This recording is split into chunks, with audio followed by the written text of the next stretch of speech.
Welcome back to the Celtic Exchange Weekly. This is Tino. This week I'm joined by James and Brido as we once again cover all things Celtic. Brido, your first appearance in studio for the new season. Welcome back. What's your take on all things Celtic at the moment? Yeah, it's great to be back in the studio, mate.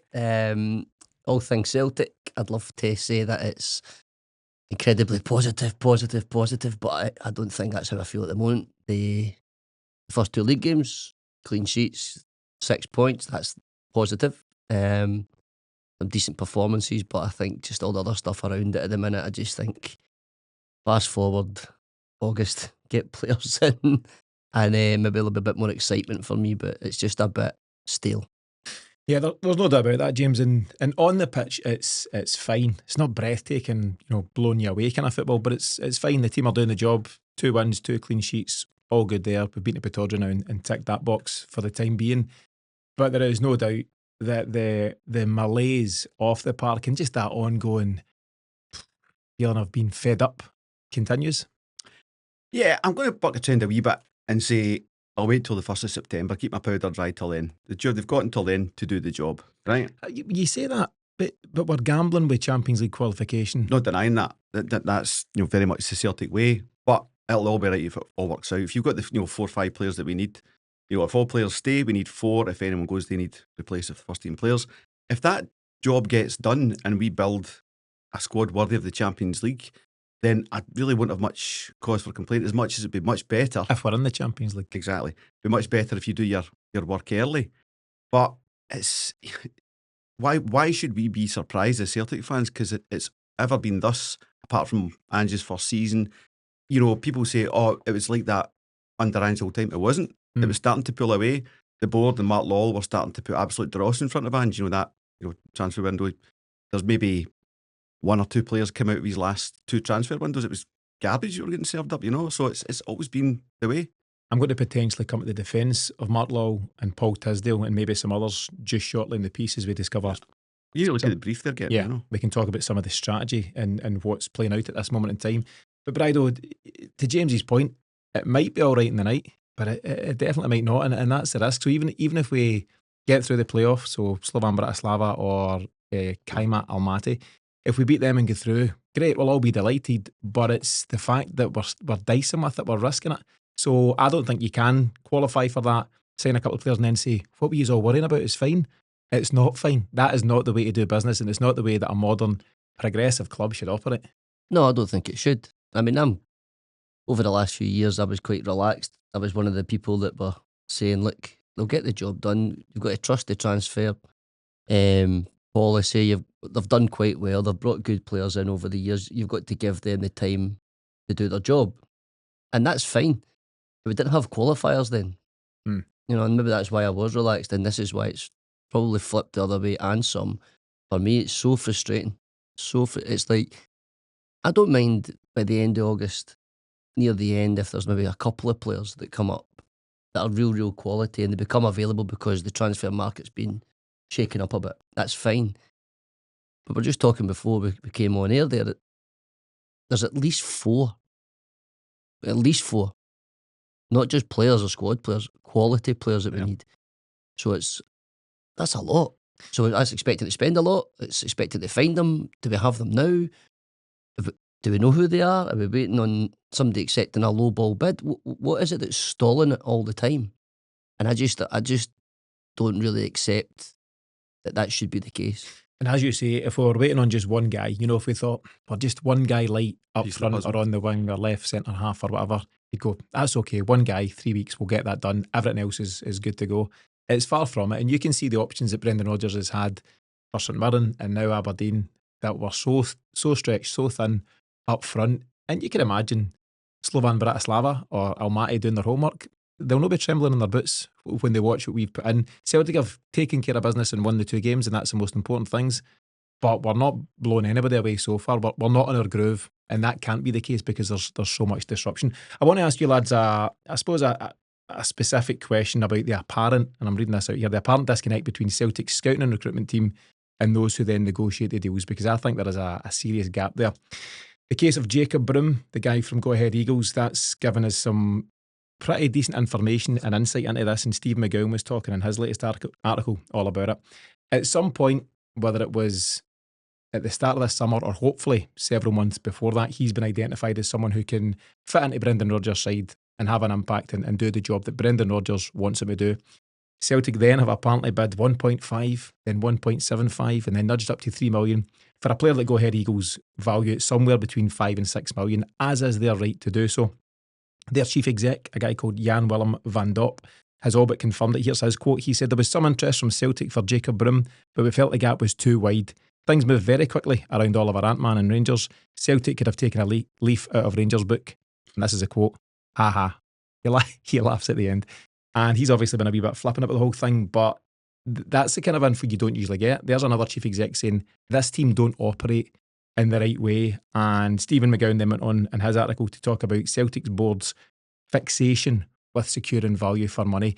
What do you make of that, Bridle? It's clear that the focus right now is on getting bang for your buck, rather than just providing the manager with the players that he absolutely needs. What's your thoughts? There's got to be a balance. And we've seen that work in our favour, hence why we've got nearly 75 to 100 million pounds sitting in the bank account. But having the money in the bank account doesn't win you your qualifiers, and it doesn't show progression in the Champions League. So we've seen it over the years, the John McGinn saga, Ivan Toney apparently, was it the Peterborough manager that had a lot to say about how Celtic... That was Darren McAntony, the owner, who talks a lot. Aye, they were at it. Yeah. So, but I think reading between the lines and not obviously being in the room when these things are happening, the result, or the lack of result at this minute in time, would suggest that that is what's happening. We're not putting bids in that are respectable to the other clubs to even get them to continue to talk. And all this grandstanding, it just leaves you with a frustrated fan base, absolutely, and a seriously frustrated manager. And if they do want Brendan Rodgers to stay, they're going a real funny way about it. They've basically got the remainder of this window, which is got 3 weeks to run from tonight, and whatever they do in January, and January's a tricky window, we don't do much business. And that's it. That's their last chance saloon to show Brendan Rodgers that we've got the ambition that he craves. James, I mentioned the likes of Mark Lawwell and Paul Tisdale and others at the club who have been tasked over the years with identifying the players that the manager at the time, whoever that may be, wants, whether that's Lenny, Ange Postecoglou, Brendan Rodgers, whoever. I would argue, based on the information that is now coming to light, that those guys have potentially done their job perfectly well at the time within the briefs they've been given. They've found the right players, but the stumbling block is when the players have been identified, it then passes away out the scouting and recruitment team. That's not their job to negotiate. Whoever does it, and we've had this ongoing debate, is it Michael Nicholson? Is it Chris Mackay, the financial guy? Is it a third party Celtic hire to negotiate? Who knows? But whoever's doing it isn't doing it well enough, isn't doing it correctly. So the recruitment team, their job is to provide the players and then they step back. You could debate that they're doing that, and then the fact that they're not getting the deals over the line isn't really their responsibility. There's a disconnect. I mean, certainly part of the recruitment's job should be to let that financial person at Celtic know what the numbers are. It's a range of, this guy's going to cost you between 4 and 6, 2 and 5, 5 and 10, whatever. And then if the negotiating team come in and try and bid 2 on a 6 guy, then that's not going to work, So to make the chances of signing the player that the recruitment have identified, we need to be aware of the numbers, and I would imagine they then pass that into the club and say it's going to cost blah, blah, blah. And at that point, the club seems to be the club are deciding to go for that player, but disregard the financial information around it. The point of where we look to improve this team is the minute after the final whistle against Bayern Munich, you go, right, this team is close to something and it needs quality added in, bang, bang, bang, these areas. And you go, right, KT at left back, right, that's absolute quality. And then you take your winger, who was great that night and over the legs, Nicholas Kuhn, you sell him for, 17 million sterling, and you're trying to replace him with 2 million. How do you then take that attitude into the Champions League and say we've improved in every area so that you can go one more than Bayern Munich next year? It just doesn't work. So I think if you look at it, as Brian says, over the piece, there's got to be some balance. And if we start the transfer window and there's 2.5 months of that, we've got not a set budget, but a budget around whatever it may be. Say it's like we'll end up somewhere between 18 and 30 million. And the front end of the work has been fantastic, and we've secured 5 players for 3 million, next to no spend at all. You should be excited then in saying, I've got 17 or 27 million left, so I can go after the 4 quality players and spend the money I have to on them without scrimping and saving. But all they've done is looked at getting Negren for 1.5 million saying, go and get a 6 in the Grens. And the world just doesn't work that way. If I was the guy responsible for buying the players for Celtic, I'd be really excited by this point, or at least a couple of weeks ago, by saying, we've done the groundwork, we've got Tierney early, we've got Negren early, we've got good value on Negren, no argument with that. We've brought some players who might do something, Shin Yamada, Inamura, maybe Callum Osmond, you can have those debates and whatever. But you're now at a point where you said, right, okay, we're now out on the final weeks, we know we've got X of a budget, and Celtic cannot plead poverty. The facts are there, the figures are there, they've got the dough. And you should be excited to say, we've now got X million to spend on these 3-4 key players. Let's go shopping. Let's go on a spending spree as such. And we're nowhere near that. Another point on it is Celtic go, we've got to keep the wage bill down, blah, blah, blah. Why have we signed 3 strikers that Rodgers is unlikely to play in Shin Yamada, Callum Osmond and Johnny Kenny? Go and sign 1 striker and potentially agree with you yesterday, Brian. I think Idah's time's up. So you could shift that off. We really need 2 strikers, 1 to replace Idah, 1 to replace Kyogo, both of high quality. What is the point? Rodgers saying yesterday, we need to add improvements to the forward line. So why have we signed essentially 3 strikers in Kenny, Osmond and Yamada? Yeah, I mean, obviously Kenny was already in the building, but we've extended his deal. You could have moved that on, Yeah. That wouldn't have been hard to deal with. Yeah, the bottom line is he's clearly unhappy with what we've done. It was quoted, so he spoke after the game and he said, we'll see. He was asked about adding before the playoff deadline, which date for your diary is on Thursday. Midnight on Thursday is the deadline for signing players for that playoff tie. He says, we'll see. Look, I've been open all the way through where we're at, but our job between now and the end of the season is to make Celtic the very best that we possibly can. And in the meantime, we'll continue to develop the players who are here and improve them. And we've had 2 tough games to start. St Mirren at home, a really tough team to break down, then Aberdeen away. With 2 clean sheets, we've played well, and I know we'll get better as the season goes on. He was then asked if this means it would be happy to go into the playoffs with the current squad, and Rodgers added, it doesn't really matter, it's what's in the building, and of course I want Celtic to be with the very best possible players that there can be. And this is, it's repetition, James. You've seen him ask the kind of same questions and given the same answers. He's playing ball to an extent, he's not throwing the toys out as such, but you cannot fail to recognise the frustration that he's been feeling over the last number of weeks. 100%, because he's high calibre and he knows exactly what this squad needs to be able to take it further in Europe. As pleased as we are with the domestic start, and particularly the points dropped elsewhere, that's not where his focus, or the majority of fans' focus, I would say, is. It's on Europe and improving Europe. And at the end of the day, if you don't provide Rodgers with that fuel, he'll go. And it's not even that he'll go, it's who would take it on after him if you're constantly treated. Ange was treated the same way, and part of Ange's head turning was he was like, this is downtrending here in terms of what I'm getting to spend, what the quality I'm allowed to bring in. It's happened to Rodgers first time, second time, happened to Lennon first time. The pattern's all there. So who really takes that job, and who takes it more importantly for the long term? Because it's just possible. Reputationally, Brido, it's not a good look. So any manager worth his salt would look at the potential club that he's going to go to and say, well, how do they treat their previous managers? How do they back them or not financially? What's the kind of patterns like? And all the information and evidence is out there. So if whoever's looking to come in post Brendan Rodgers will say, let's look at some of his quotes over the last 12, 18 months of his tenure, and they'll say, do you know what? This isn't the move for me. I'm going to go elsewhere. And Celtic's reputation, whether it's in that area or how we negotiate or any number of things, and it might even lead to players saying, that's not quite for me. It's just not a good look across the board, and we need to be mindful of the reputation with how we're behaving at the moment. We're just not behaving in the right way.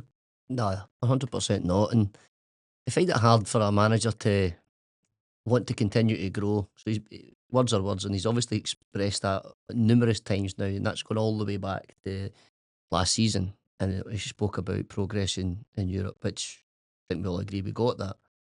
But since that, so we sold Kyogo before the Bayern Munich game. That did not send the right message to anybody at all.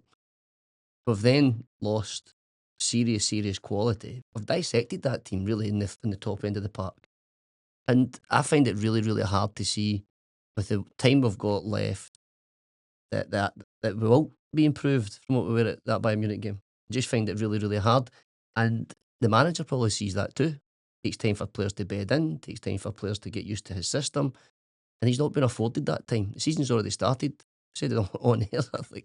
It's we think the club think that the season starts on the 1st of September. It's not. There's so many big things before that. And as far as the reputation goes, because they're acting like that, I don't think many managers would want that. I just don't think they would. They would want the club, they'd want the fans, they want the stadium, they want potentially European football, but we're not acting like a Champions League club. No. So why would they bother? Yeah. We put an article out a while ago. It was from a fella called Martin McGarrigle. Martin writes a few things for us at the moment on the site, and I think it was Champions League ambitions, championship behaviours, something along those lines. Let me ask a question. There's been a few suggestions that this current board, for whatever reason, doesn't actually want Brendan Rodgers to extend, and that's why they're behaving in such a way. Is that what you think? And if they don't want Brendan Rodgers, why not? I think because he's publicly letting people know that he's not happy. And I don't think Celtic board like that, the negative publicity and that kind of opening the door a wee bit to let's see. I think Brendan Rodgers is 100% doing the whole self-preservation thing, so he's ready to leave. I think he'll do the year because he's not going to leave like he did before. And when he does leave, it'll be, thanks very much, I tried my best, guys, but good luck with that board. I need to leave you now. And good luck to the next person, which, would maybe look at that and not want to take the job. So I think the manager, I kind of spoke about that in one of the post-game ones, is that it's a real concern of mine. It's probably the biggest concern, is that the manager's not signed a new contract. Do you think they want him to stay? Watch what they do, not what they say. Aye, words are words, but actions are actions, and they're not supporting them. The biggest problem is Rodgers, for all good it's doing him, Rodgers has Desmond's ear, and your establishment hate that, because anytime the heat gets too hot, he just picks up the phone to Desmond and something changes, something happens. So why is Dermot not backing him just now? Why is Dermot not making sure the money's spent? I mean, they're following Dermot Desmond's plan, the board. What's the plan? No plan. Just in terms of don't be... I think they got such a fright from Idah and Engels spending, which was their own fault, not Rodgers' fault. They negotiated those deals probably 3-4 million higher each than they should have done, because they're an absolute arse of the negotiations. Those players had perfectly good first seasons. Idah less than Engels. I think Engels has got great potential. There was nothing wrong with those signings in terms of how they performed. Particularly Engels in Europe, I thought, gave us a wee bit of something different stature. And Idah in Europe, if you look at Aston Villa as well. But they're using that as a stick to beat Rodgers with, because Rodgers said, those are the two players I want. He didn't say those are the two players I want, go and spend 20 million on them. That's not Rodgers' fault. So I think Desmond included has probably went, right, no more signings around 10 million or above. And then you just cover back into your shell and you try and penny pinch your way through. But in the grand scheme of things, that is Matt O'Reilly money, that is Kyogo money, that is Kieran Tierney money, it's Kuhn money. It's all working and it's sitting there in the bank. So see, when you're saying earlier about new manager coming in and saying, oh, these guys don't spend the money, it is furthermore galling when they look at the bank balance and say it wasn't even like they were skint. They could have spent it any time they wanted. That's what I'm saying. We can't plead poverty. And if we were struggling, if we'd say a big tax bill or something coming up, you'd say, fine, we need to live within our means. It's the exact opposite of that for Celtic right now, which is a big reason for all the frustration. But yeah, there's two main theories doing the rounds as to why we're not spending right now. And one is the theory that we've got an Adam Idah at 9 million that's not really doing it. We've got Arne Engels at 11, currently sitting on the bench. We've got Austin Trusty at 6, currently sitting on the bench. You could add Paulo Bernardo at 3.5 to 4 million, also gathering dust at the moment. And that might be one theory that Dermot Desmond or others have said, look what happens when you spend money. We can't do that. Despite the fact that we had a good season in Europe, we progressed in the new Champions League format and went very close against a really decent Bayern Munich side. The other theory, and I suppose the newish theory, is the start to the campaign. Rangers have faltered, 2 draws so far, no wins, really struggling. Early stages, of course, under Russell Martin. And the suggestion is, even at this stage, that Celtic will say, well, hold on a minute, we're already 4 points clear. We could be 10 points clear by the time we leave Ibrox on the 31st of August, because we play Livy while Rangers have taken a free week. That would be 7 points. And if we beat Rangers at Ibrox, that's 10. And the board might go, listen, we don't really need to spend. Do you buy into any of those theories, or are they just the kind of talk that does the rounds?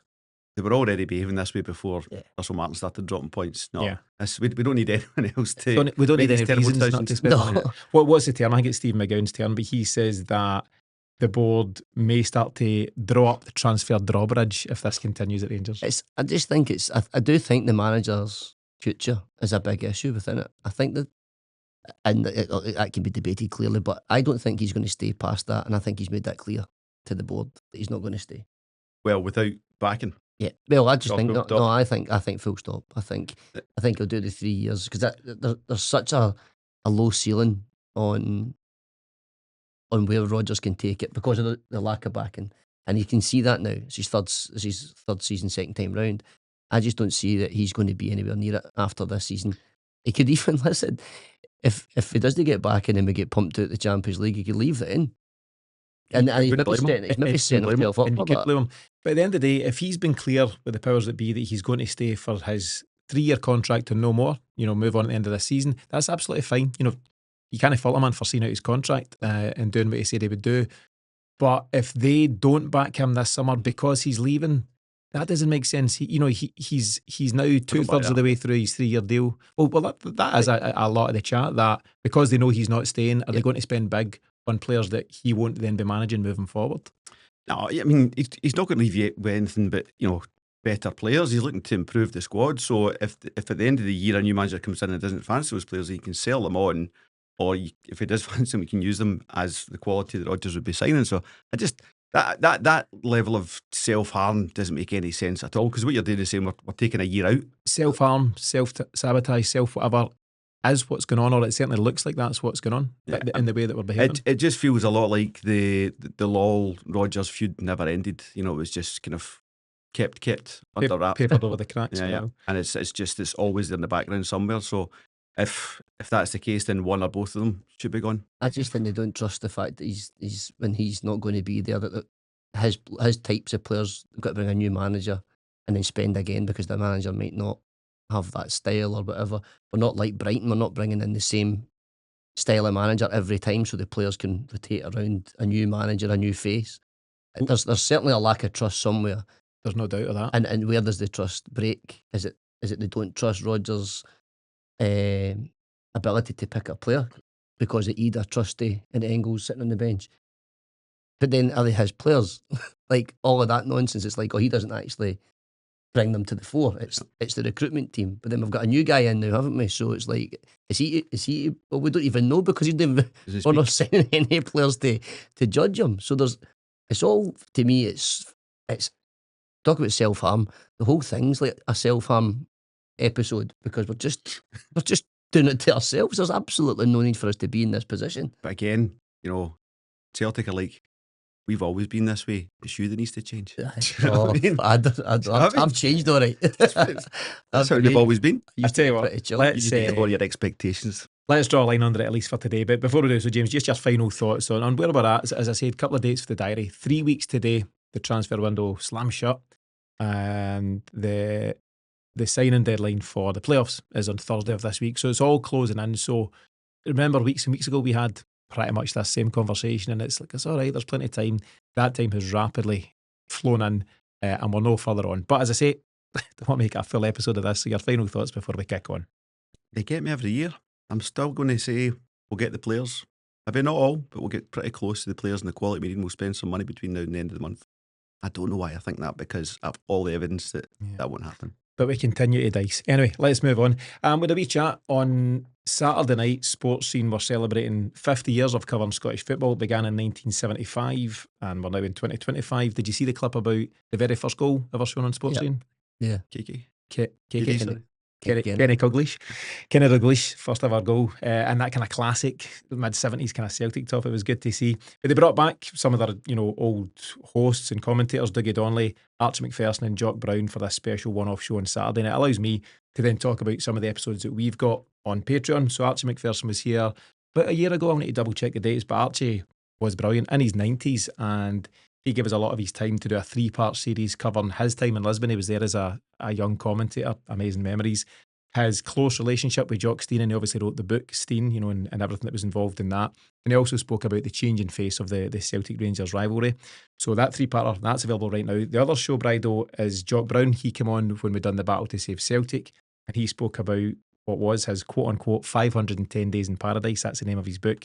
Working with Fergus McCann, Wim Jansen, the Canios, Cadettis, and all the challenges there. So some brilliant episodes there on the Patreon. You can access them right now at patreon.com/Celtic Exchange. Bridal, you are a man who's not famed for your use of technology, but you've jumped into the Patreon recently. How are you finding it? It's magic. It's magic. I just downloaded the app and it's a kind of scrolling thing now. You go straight to that. It's my go-to. See what the chats are. There's different links to different things. It's good to get a bit of the gossip. Also good to get an idea how other Celtic fans are feeling either at the moment or maybe for plans for the future and stuff. And it's a good community and stuff, so it's great. So yeah, it's got a bit of everything in there and it's fairly easy to use. Yeah, so there's a big part of, out with the extra episodes, which is pre and post match for every Celtic game, things like the Archie McPherson show, Jock Brown and various other specials. There's a whole chat community in there where you can speak to guys like Brian if you want to speak to Brian and various others, but it's a good community, it's a growing community and it's been going great. You can get all of that for £5 plus VAT a month, and that's at patreon.com/Celtic Exchange, so check that out when you get a chance. James, to get back to more footballing matters on the field, I want to speak about what you'd have to say is Celtic's disjointed forward line at this moment in time. The lineup on Sunday happened to be Adam Idah, a bit out of sorts, and we'll talk about him. Adam Idah, very out of sorts, very short of confidence at this moment in time. And James Forrest, who continues to put in credible performances, but how much longer can he do so at 34 years of age? And can he do so at the Champions League level that we need him to do it at? So what's your take, Bride, on those three at the moment before we talk about the reserve options? But as much as, the Celtic players, and so we'll all support them and we want them to do well, nobody's wanting to pile on and be negative all the time, but it's not good enough. It's substandard and it's not the level we should be expecting. It's really not, and it's went downhill rapidly. I know Jota's injured, but we've known that for a while. Obviously we spoke about Kuhn and all the rest not being there. But Forrest was probably our best, which tells us all we need to know, I think, about where we are at this minute in time. He was the best when he came on for Yang last week. Mm-hmm. We can't keep relying on a 34-year-old winger to essentially bail us out. Idah, we spoke about it in the post-game. For me, I said it for months now, that it was a real opportunity for him from January, really, when Kyogo left, to be our main man. You've got a free run at it. The league was just about won. You're getting lots of games.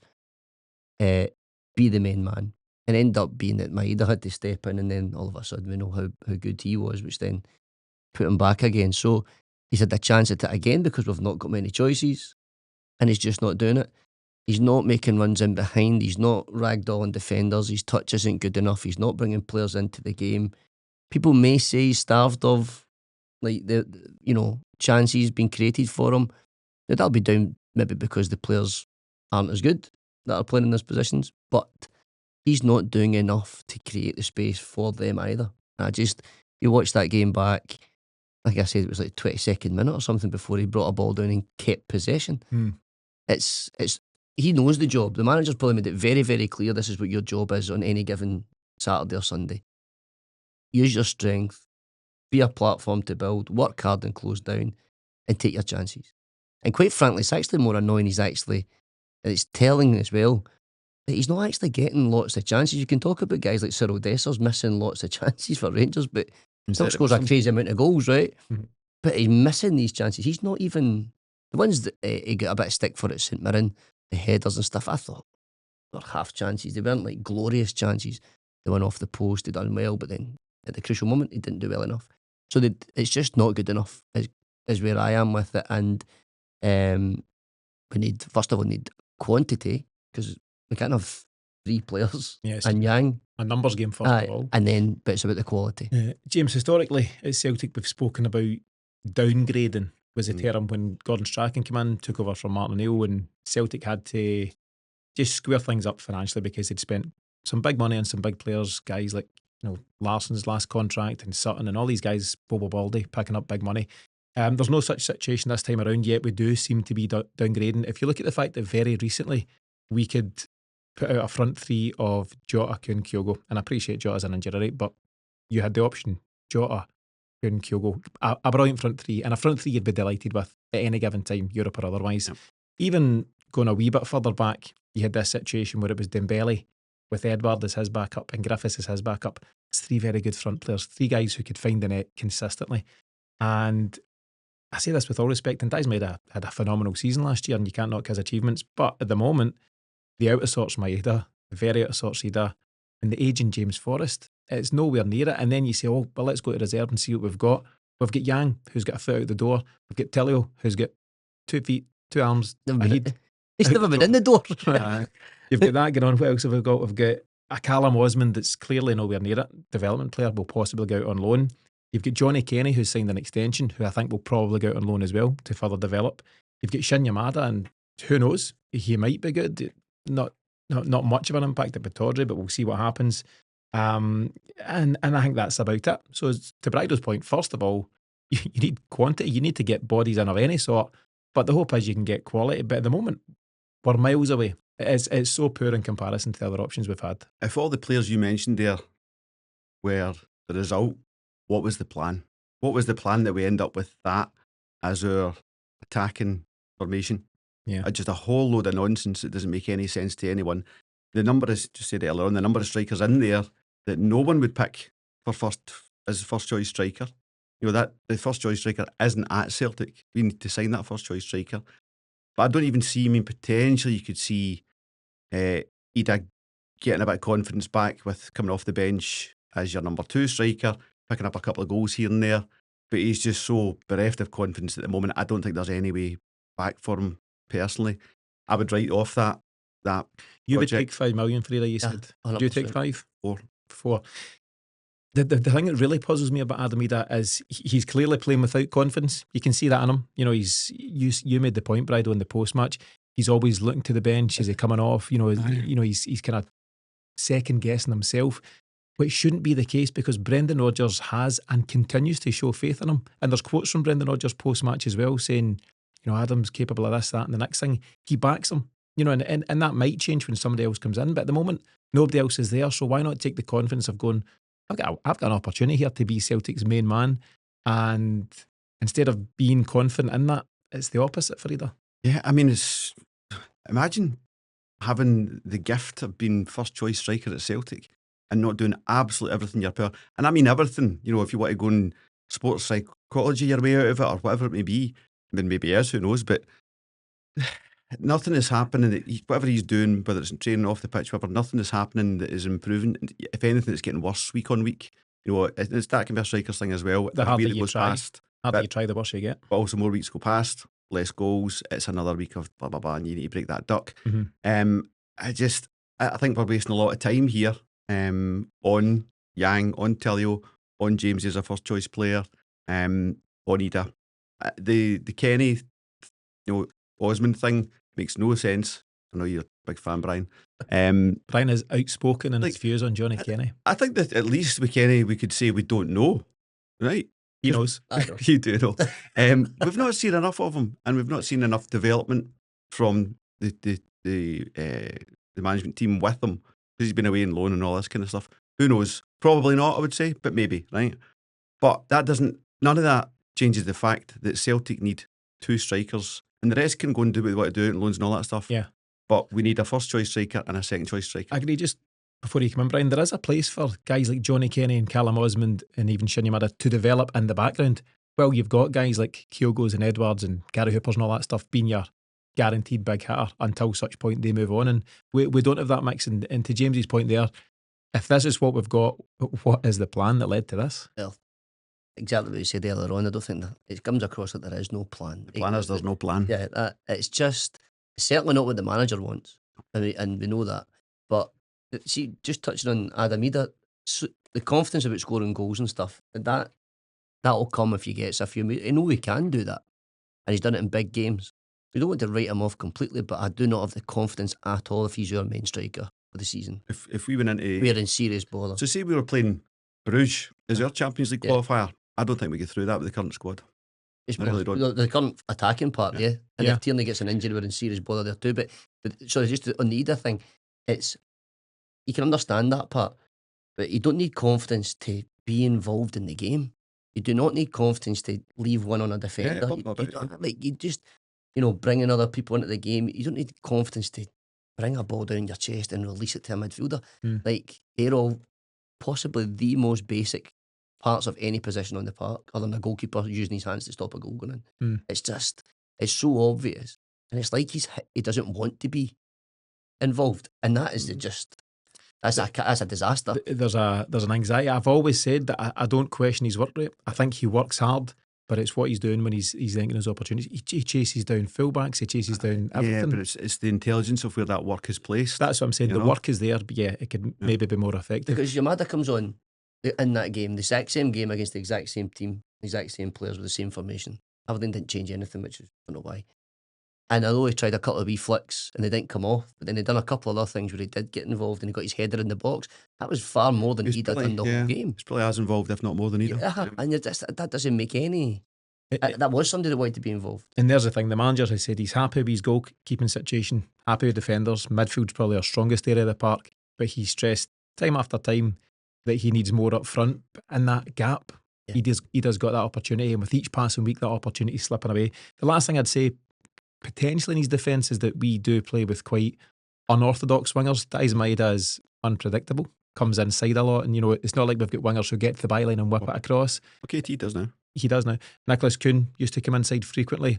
And at the moment, you could debate that the service isn't quite there for him, but maybe the service starts with him. If he holds it up better, if he brings his midfield in, who then get the wingers into play, maybe more balls come across the face of the goal. And even it feels that when balls do come in, so I'm thinking of one that James Forrest played into Maeda in the second half, it's Maeda that's on it and it's not your number 9.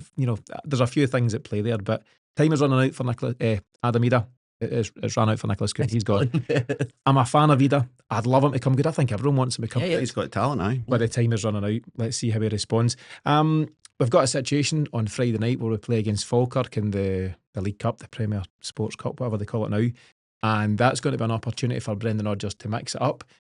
You would suggest that Idah will step out on that occasion, and Yamada might get the nod, or Kenny might get game time. And various others, Inamura, who's disappeared, the left back. Dane Murray, who's completely disappeared after a good pre-season.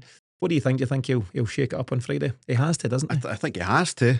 But I question, some of the sub-selections as in who he's putting on the bench and not leaving cover like Murray for centre half.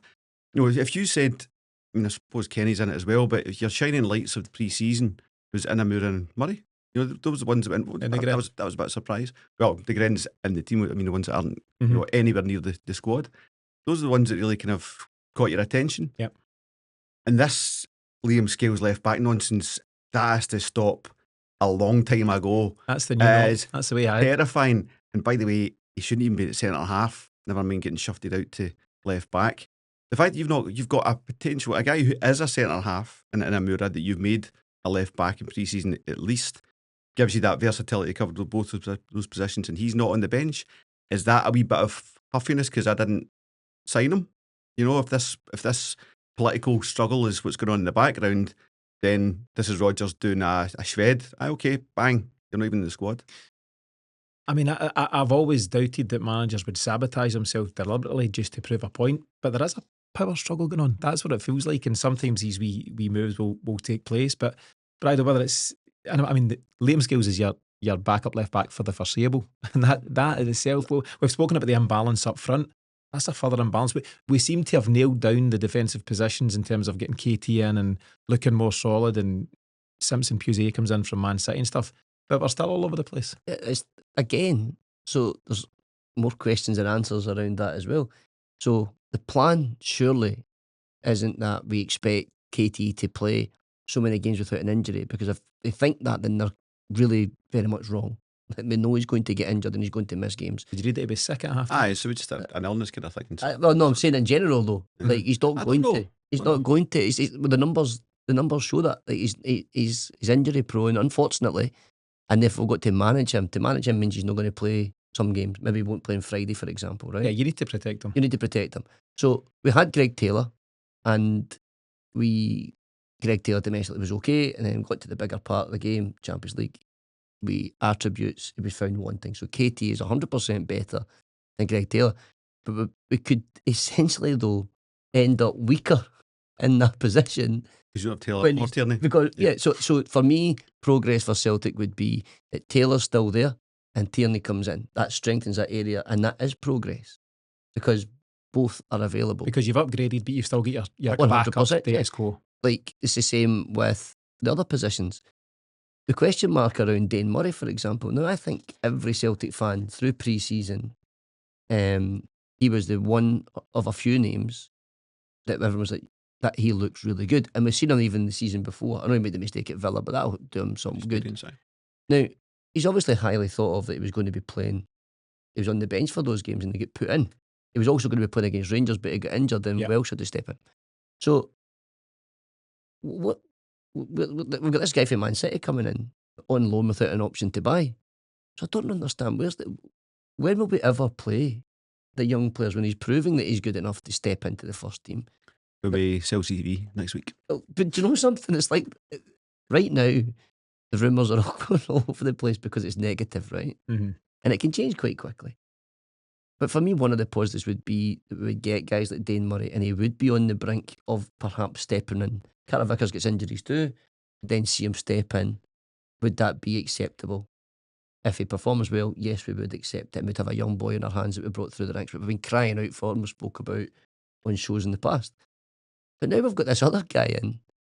I mean, is he going to sell Trusty or Scales? And then that balances that out, so Murray's still there. I mean, that had to be the move, but there seems it doesn't look like it. I mean, Trusty would be the one who's going to sell. No, he's not playing. Both. No slight on Jemai Simpson-Pusey, who might be a phenomenal footballer. I've not seen 1 minute of him. He might be great, but it does question the strategy in terms of he is a blocker effectively for Dane Murray's progress. You can't tell me that Dane Murray couldn't have played against St Mirren and or Aberdeen and been perfectly fine. He's shown he's capable there. Yep. Maybe not yet in Europe, but how do you get to that level? By playing the domestic stuff and continue to develop as a footballer. You're Dane Murray right now, and you're not playing football, which is the most important thing, right? Fed up if I'm Dane Murray. Fed up. But you've come back from an injury, you've had some loans, you've got some game time, you've been set some targets in the gym, you've hit them all, set some targets in pre-season, you've hit all them. And then as soon as the domestic competition starts, you're not even benched, you're out the squad. Yep. If you're sitting there and there's 2-3 weeks of a transfer window left and there's a chance to go, and I mean go, not loan, to a low-table championship club or something like that where you can develop your skills, climb your way back up. If I'm your agent, I'm probably advising you to take that move. Possibly. I don't see the route. These guys need to play. But in Amura as well, so we'll talk about that. Like, so the manager has came out and said he was bought as a B team player to perhaps get put out on loan. So that after 2 or 3 pre-season games, that can't then flip and then all of a sudden he's starting when KT's injured. Like what was the scouting to see what level he was at the stage to see he was a B team player? It doesn't make any sense. Do you know, I think where we've got to, we're kind of going back around the houses a wee bit, but what we've realised is it's a puzzling strategy. It's a puzzling transfer policy which has no real rhyme nor reason. It just seems a bit scatter cash is the wrong term because we're not scattering the cash, but we're signing a lot of guys up with not a lot of purpose behind why. So that'll rumble on until the squad settles down, whatever it looks like come September the 1st, and then we can have a more reasoned debate as to what action has been taken or not, I suppose. But at the moment there's so much up in the air and it's confusing at best. Last thing, I mentioned the Falkirk game, of course, and there was a lot of fans frustrated once again that it's all take and no give. It's give us 25 quid for the Falkirk game, 29 quid I think for Slovan Bratislava, and it's just all money out. And you know, people can debate when it comes to merchandise whether you buy it or not. Different story when you've got kids and peer pressure and all that kind of stuff. So a lot of people, James, spending a lot of money but not a lot in return. What kind of crowds are you expecting for the Falkirk game initially and then maybe the Euro game? I mean, it's a bit like the Newcastle game, innit? You know, I mean, I saw a link out today. So, you know, I was going to say, Miff made the point that the Newcastle fans travelling in numbers saved a lot of embarrassment. They brought about 10,000, I think. Yeah. That won't be the case with Falkirk, as much as Falkirk bring a crowd by those, you know. Yes. I saw a link out today with Eventbrite or whoever it is. It's, you know, Celtic are partnering with for tickets, and you can pick your seat. You know, you have to be looking at when somebody putting the child on. Right. You can just go around the stadium and go, I could sit there, whatever. Can have your seats everywhere and anywhere and everywhere. Yeah. And you know, this is what Celtic are asking for. I mean, I think there should be a stone cold boycott of that qualifier and this game on Friday to let the board know what's going on. But then you were Celtic fans and we want to back our team. That's my frustration. So imagine putting the fans in that position where they feel they need to do this. I think a lot of fans will patch Friday against Falkirk, and that's a shame for Falkirk. On the telly as well. It's a shame for the new players as well. You know, early experiences at Celtic Park, and Negren still getting used to it. Maybe Yamada and others, KT back in the fold, whether he'll play or not. But you would want, if things were cooking with gas and you're signing the right players and you've got the feel good from winning the first couple of games, that should be Friday night football. That would be great. A new signing. Let's go to Celtic Park and really enjoy it. But others will rightly, in my opinion, say, nah, that's not for me. I'm going to skip that. And then you take it into the more serious game, and it's a really serious game, the qualifier. And fans will have a quandary. They'll be thinking, I want to boycott to prove my point, but I don't want to jeopardise those players who I want to back because I'm a Celtic fan and it's what I do. And this, again, Bridal, is the position the board have put us in. Yeah, I mean, I'm not one for the boycotting theory, but Right, it's great. It's, you know, something. He's been though, doing it for a year now. I am genuinely, and I know I'm not alone. You do get fed up. You do get fed up, and it's like Friday night football. So finish your work, you're racing away to get to the game. You're in the traffic. It's like, and you get there. The cost, obviously. So if my brother's got his 2 wee boys, if you wanted to take them, it's a lot of money. You know, to take them out, and it's probably too late for them as realised, to be fair. But you're still spending a lot of money. New strips this season. Obviously, season tickets. So, are you getting the bang for your buck? The answer would be a categorical right now. Absolutely not. You're not getting the value for money. So it's a product they seem to get away with. And it is blind loyalty, but it's just what we do. You know, we support the team and we try to do it the best we can. But I do think it'll be a poor crowd on Friday because of the way everybody feels about the whole situation.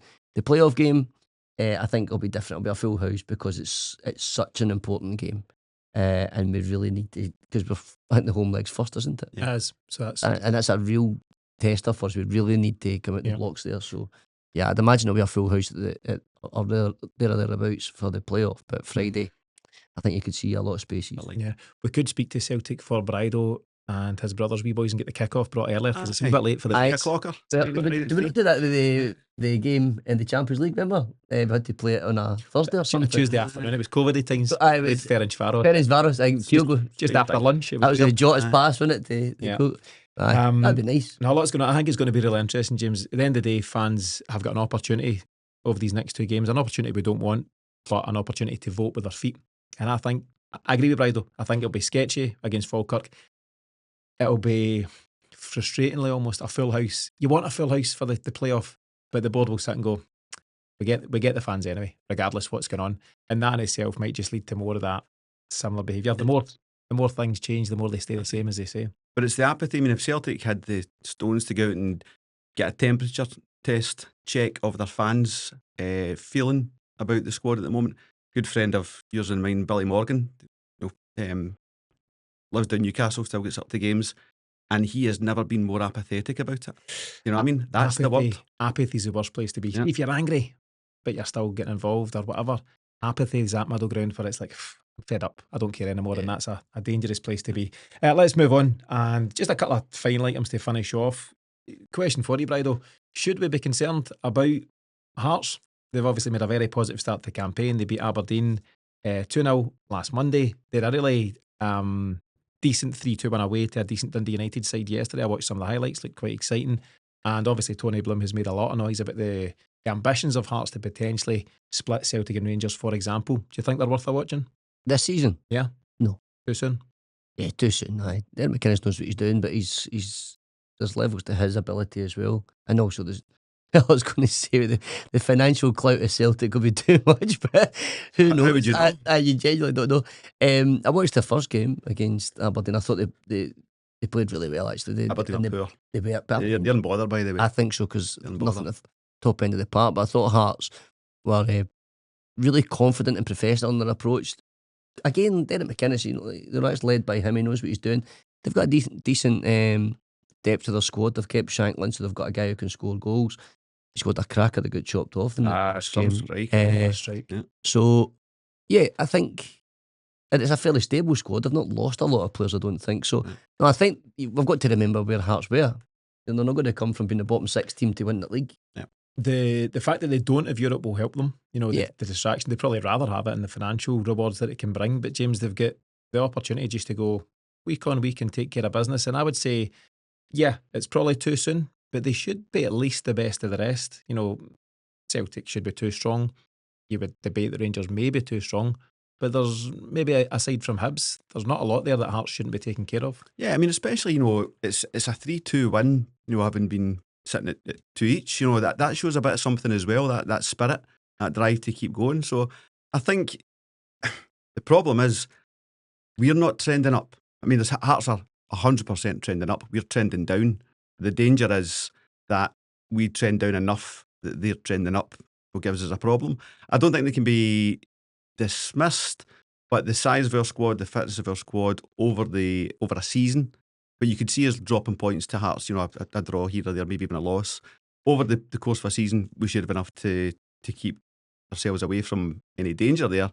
But I think it's a great thing for the league anyway. I think if you take Aberdeen on the down, but if you take Hibs, Dundee United, Hearts, those are teams all on the up. It's great. And genuinely, if Rangers have dropped points to 2 teams that I've not even mentioned in that collection, then they're going to drop more to them when they come up against them. Yeah, that's going to be really interesting. But you'd like to think that maybe the proposal of a loan of a Johnny Kenny or a Callum Husband to an Aberdeen might make a lot of sense. Aberdeen. It would strengthen them. Definitely. It would help us develop our players under the watchful eye. You can see them week in, week out. So probably something they've covered, Brido.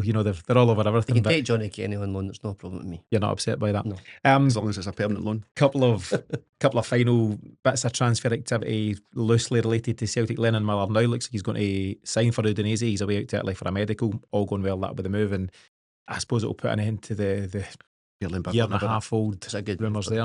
Yeah, good for him. I think so. Matt O'Reilly, he looks set to sign a 5-year deal with Juventus. He was talking, I mentioned this morning on Celtic Exchange Daily, he was talking about the differences between Ange and Brendan Rodgers in terms of their styles. Brendan Rodgers far more personable with the players in the dressing room, Ange more standoffish, but both exceptional in their own ways. But yeah, good luck to Matt O'Reilly if he gets that move. It's not quite worked out at Brighton, and he looks set to sign a 5-year deal with Juve. But good to have you back in the studio. It's been a while, so I'll come to you first for your final thoughts for the week. Keep it positive. Loads of positivity that we've not used or spoke about today. No, I mean, listen, this is Celtic, isn't it? It's not meant to be easy. And I do agree with James. I think that the club will they have to sign some players. I mean, but and I do think they will get players in eventually. My fear is that it's just it might be a bit too late and we're really rolling the dice for big moments of our season, which is the Champions League qualifier. But so far, we've been gifted, and it is a gift, a 4-point advantage over Rangers, who will be our biggest rivals, although Hearts will do okay. That's kind of maybe keeping a lid on it a wee bit. I think if we drop points and they'd win, I think it would be absolutely explosion time. You imagine there was a 4-point gap the other way. No, right now. and then we're playing Ibrox. So, yeah, I think we need to. There is still a bit of calmness available. I'm not necessarily purchasing it at the minute. I'm still a bit raging, but fans are getting fed up, and I don't think the club could argue that they shouldn't be. Yeah. Yeah, fans are getting fed up, and the clock is definitely ticking. James, final word goes to you. Yeah, it's all going to be fine, isn't it? Yeah, I think it can work out okay, and I'm going to stick to that. Hope against hope, delusional theory until it's too late, and then can we do a podcast? I will lose my mind. Yeah. So it can, maybe, possibly, probably won't. Might just about be okay, but might not be. Yeah. Let's see. So that's all on this latest episode of Celtic Exchange Weekly. Thanks to James and Brido for being here, and thanks to you for tuning in. We'll be back on Patreon later in the week with the Falkirk pre-match on Thursday, and then again after the final whistle on Friday night. And if you want to get involved in that and all of the extra content we provide there, then head over to patreon.com/Celtic Exchange. But in the meantime, have a brilliant week. We'll see you again on the next one.